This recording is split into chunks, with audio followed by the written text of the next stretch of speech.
Biasa panel lampu solar ni separuh je saiz ni. Kalau yang ni 2 kali ganda. Panel besar macam ni baru padu. Dia boleh cas lampu dengan cepat. Jadi musim hujan, korang tak perlu risau.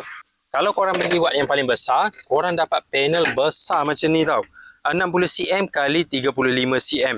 Panel pula jenis baru yang jenis cekap tenaga. Panel hitam macam ni jenis monokristalin. Kalau banding dengan model lama, yang ni dia boleh keluarkan lebih banyak power. Untuk saiz sama, yang ni lagi padu. Dan dia lebih perform waktu low light, waktu mendung.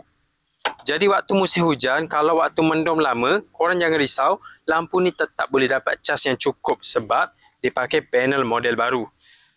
Design dia ni memang lawa, warna pula lawa, warna kelabu macam ni. Reflektor dia pula besar. Jadi waktu malam korang tak perlu risau, lampu ni memang boleh nyala dengan terang. Jenis ni dia ada bateri indicator dekat bahagian sini. Waktu siang bila tengah cas, lampu ni dia akan nyala, dia akan klik-klik macam ni. Bila bateri dekat dalam penuh, semua lampu ni dia akan nyala. Jadi mudah untuk korang tengok berapa persen bateri yang ada. Jadi kalau korang nak cari lampu solar yang boleh nyala terang sepanjang malam, korang boleh cek yang model ni. Design lawa, warna pun cantik, ada bateri indikator, lampu LED jenis pakai reflektor, cahaya dia lebih terang dan dapat panel solar saiz besar macam tu. Dan kalau tengok dia punya wire pun tebal banding lampu solar yang biasa. Jadi yang ni memang kualiti dia lagi tinggi. Korang boleh cek lampu solar yang model baru ni dekat link video.